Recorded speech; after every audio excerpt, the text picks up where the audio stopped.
Hi folks, so in this video what we're going to do is we're going to do a perspective question. It is from the 2012 ordinary level DCG paper and it's question the section B question 2, okay, based on the topic of perspective. So I'm just going to zoom in on that there now. So it says here, the 3D graphic on the right shows a table tennis table. The figure B2 below shows the plan and elevation of a model of a table and net. Okay, so you can see obviously we kind of got an isometric view here, showing the table, kind of the overall structure of it, obviously with the net on the top. And then it says part A, draw the given plan. Okay, so we're given the elevation, we're given the plan view down here. We just have to draw the plan, okay, because that's the view that we're going to project the perspective view of. And part B, make a perspective drawing of the structure given the following. The spectator point is 70 millimeters from the corner A. You can see edge A here, but you can see corner A in the plan. So from A, we're going to go straight down and we're going to measure 70 millimeters. The picture plane is touching the corner A, so our picture plane passes through the corner A, and the horizon line is 80 millimeters above the ground line. So that's the important information from that question there. But before we get on to any part from part B, we have to draw the plan view. So when you're positioning this on your sheet, you kind of have to understand where you're going to need a bit of space. So my corner here, if I'm just drawing the plan view, okay, you can see here clearly it's a rectangle that is inclined at 30 degrees essentially in this direction and 60 degrees in this direction. So it's 130 long and it's 80 wide. That's essentially what we have to draw using our 30, 60 degree set scale. So I'm going to start off there. On my sheet, I've already picked an appropriate position. So you can see here at the top of my page, and if you positioned your biro just about here, okay, that's roughly in the middle, I've made a point just a little bit to the right of that, and I'm going to be doing a rectangle like this, okay, on my page. So starting off using construction lines, I'm now going to measure or do a line as long as I think I'm going to need it, and then this line is going at 60 degrees like that. Now on this line here, I'm going to measure 130 millimeters. I'll measure this one actually first. I'll go to 80 on this one. Actually need to extend that just a touch further. Apologies. Should be enough there. So from 0 out as far as 8. Okay, and I'm also going to put in the other measurements on the sheet while I'm at it.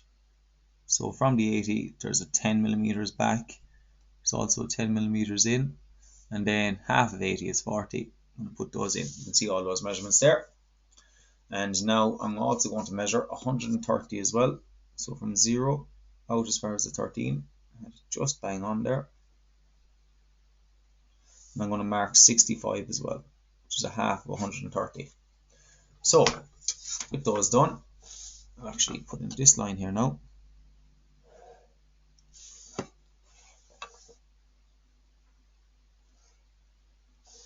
And that is where the net is going to be going across.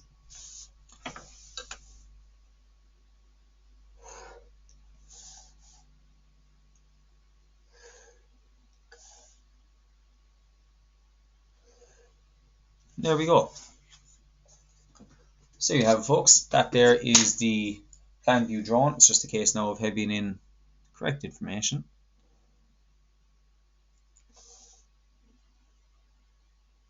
Heavy line running across here for the net. Apologies.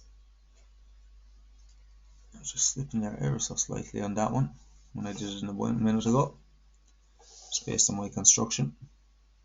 That one's correct then.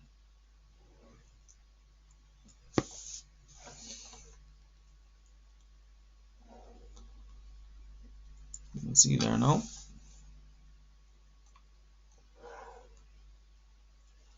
Now I'm going to put in the hidden detail. So this is the edge, you'll see in a second, that's running along the bottom.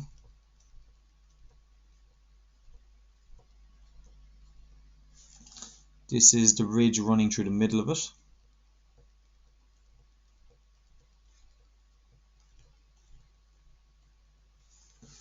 And this is the edge running at the other side.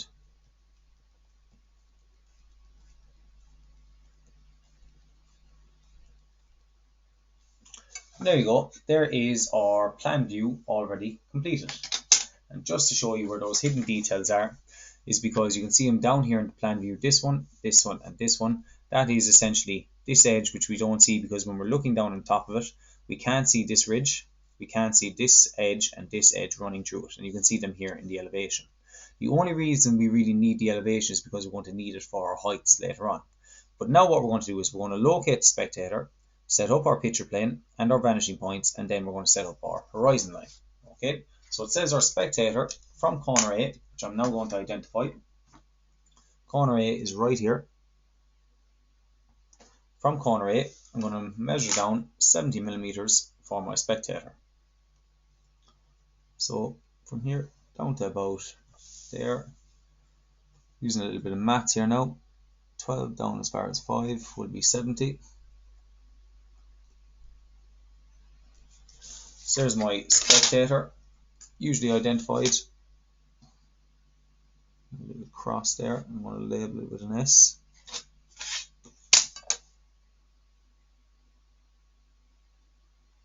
Now, setting up the picture plane, what you do from your spectator, you're simply going to connect to the extreme-most point on the left of the object, in this case the table tennis table, and the extreme-most right. That there, when we do that, is essentially known as our cone of vision. Now, what we have to do is we have to get the angle between that cone of vision to set up our line of sight. The line of sight is the line that is bisected between the cone of vision. So from your cone of vision, using your compass, bisect that angle inside there. Change it up ever just so slightly, just keep it neat and tidy. There you go. Now that line there is really going to be helpful to us, because that's going to be our line of sight. Okay, I'll actually write that in. I'm just going to put it in as LOI, that's going to be my guideline. Now, perpendicular to your line of sight is your picture plane. So I usually set it up like this. I put my 45-degree set square on my line of sight, bring my 30-60 like this, then rotate it around. I've got my picture plane. Picture plane passes through the corner A.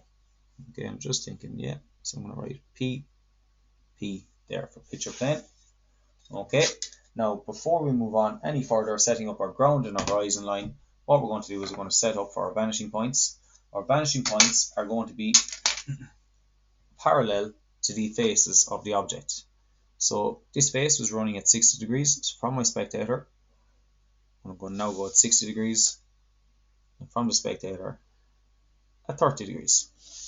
Okay, this point here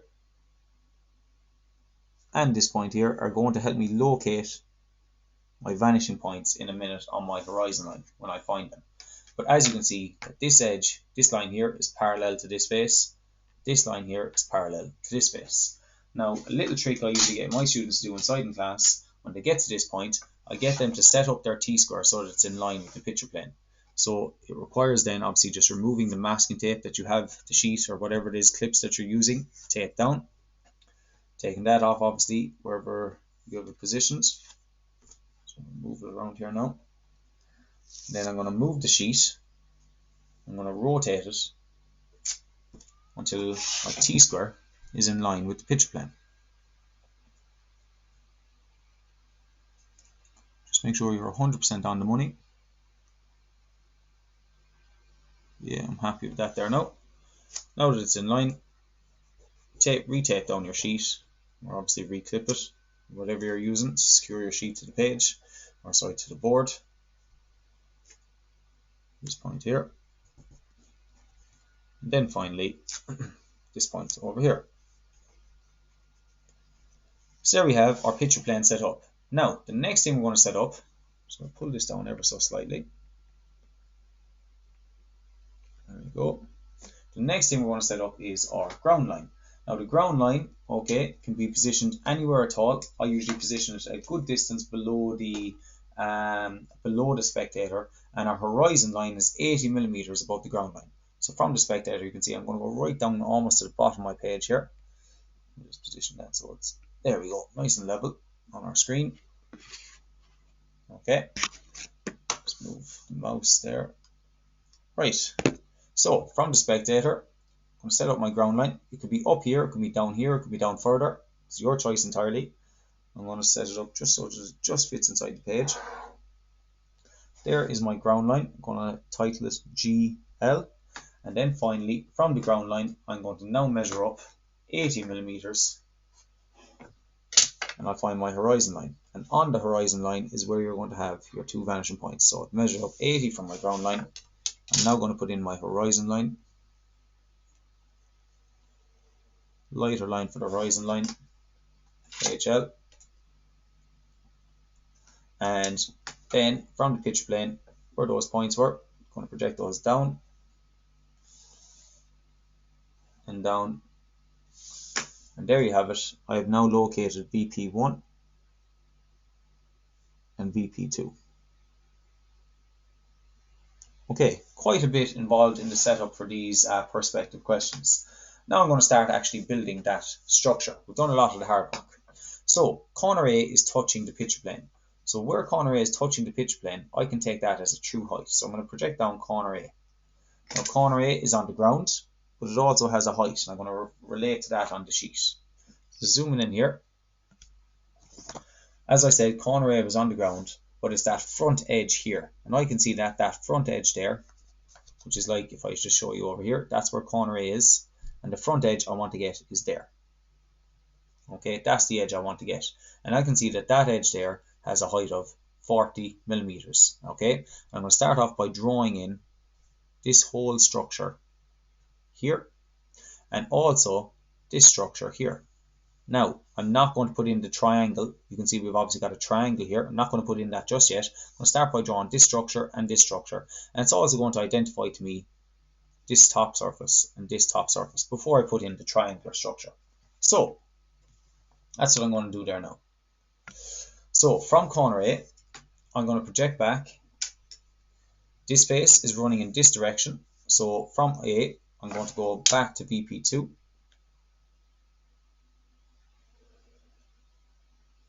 And then this face is running in this direction. So I'm going to go projecting it as far as VP1. Now that I've done that, I'm going to measure up the height, which we determined already to be 40 millimeters. So marking up that 40 there, right to there, point there. And from that point there, once again, it'll go to VP1 and VP2. So I'm going to heavy in that corner A now, because I know that is a definitive edge. Now I want to find, as I said previously, where this back edge is here. Okay, and that back edge is noted by this point here in my plan. So where's that point in my plan? It's here. So where that comes down, and I want the spectator's view of it. So where it comes down and it hits, the spectator's view of it, where it hits the picture plane is where I'm drawing it on. Okay, so it's where all my points hit the picture plane. So it hits the picture plane right there. So from that point here, I'm going to bring it down. Likewise on this side, it's where the spectator's view of it hits the picture plane. Project it down. Okay, once again, heavy in this edge. This edge. I can now heavy in the top portion. There. And here. And obviously this bottom portion as well.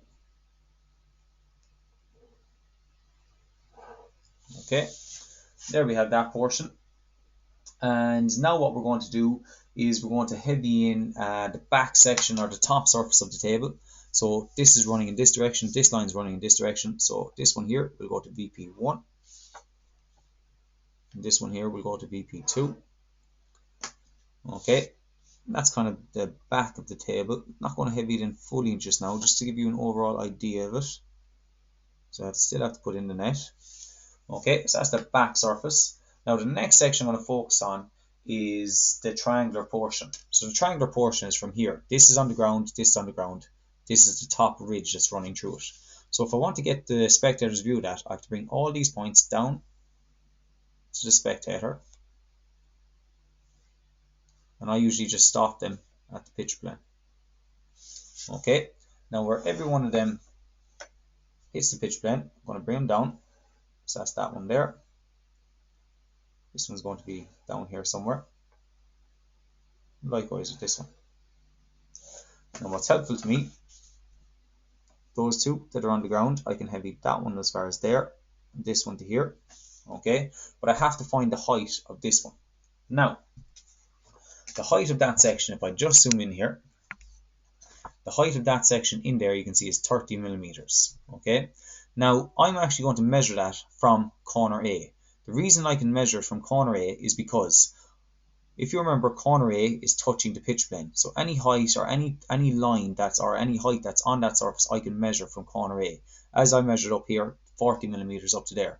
If I measure 30 millimeters up to there, let's say it's about there, okay, I can vanish that back in that direction, in the direction of VP1, and where it vanishes back to VP1, somewhere as it vanishes back through there will give me the height of that point on the triangle there. Okay, because what we have to understand is that this surface here is a plane, and because I have one edge of it touching the picture plane, I can take various heights on it. So I'm going to measure up from corner A 30 millimeters. So from corner A there, I'm going to measure up a height of 30 millimeters. Okay, and that plane, which I've already identified as this surface here, okay, just because it vanishes back doesn't mean the heights change. So I measure it from corner A, vanish back there, and where that cuts through the middle line right here, I'm going to now connect that to here and to here. Now the underside, okay, of the drawing will also vanish back in this direction, but I'm only going to heavy in this portion of it, okay, and you can see the underside of the table there now. Now the last bit to complete this question is we have to get the table tennis net, okay, and I can identify the line in a second, but I can see that that height is a height of 50 millimeters, okay. So I'm going to use the same principle in a second to complete that. But firstly, before I even do that, I'm going to identify where the net is. The net is running from here to here, so there's a spectator's view of it, and this one right here is probably the one I'm going to use. So from where the net begins, right there, I'm going to extend this one down. The net begins there. Now, from there, it's going to vanish over because it's running in this direction, so it's going to go over to VP1. So I'm going to identify that. So that's where the net begins. Okay, get heavy in this portion here now. Okay, so there's the net. And now what we have to do is we have to get the height of the net, which is an extra 10 millimeters above, okay, the 40 millimeters. Now, once again, I'm going to refer in here. You can see here, face corner A, which is this edge right here, is on this face. And what's important to note is that face, when it was running back in the direction of VP2, obviously, in the drawing here, it looks like they stay the same height, but when it runs back in the direction of VP2, okay, you can see it here, that it appears like it's getting smaller. But we know that the height here is 40, as is the height here. The only reason it appears here and smaller here is because of perspective, okay? Because as it goes further away, even though it's the same height, it appears like it's getting smaller, okay? So it is on the same plane. Now what's important is we've already found this point here. And what's helpful to us is if I extended on this line 50 millimeters, marked up 50, as that would vanish back, it would help me identify this point as well, so I can get that edge right there, okay? Because you have to take it that because this point is on the plane, then this point can also be on the plane. So from corner A, I'm going to measure up 50 millimeters. So it's just an extra 10, just up to there. So there's that 50. Now from there, that there is going to vanish back as far as VP2. And you can see there then, where it cuts right here, that there is the height of my net. Okay, now that I've got the height of the net, I can project it back towards VP1. And now from this point here, I'm going to extend it up. And simply a case then of having in the right information. So there's our net. Now going to heavy in this fully here at the back. And this one. I left them till the end because I just wanted to be 100% certain what I was heaving in. Okay, so just zoom in on that there now so you can see it a little bit better. Just adjust the camera ever so slightly. So there you have it, guys. That there is the perspective completed. Now there is an edge obviously running in here and along the ridge there, but in perspective we do not have to put in the hidden detail. Okay, so that question there, guys, was the 2012 ordinary level perspective question B2. Okay, hope you found that helpful.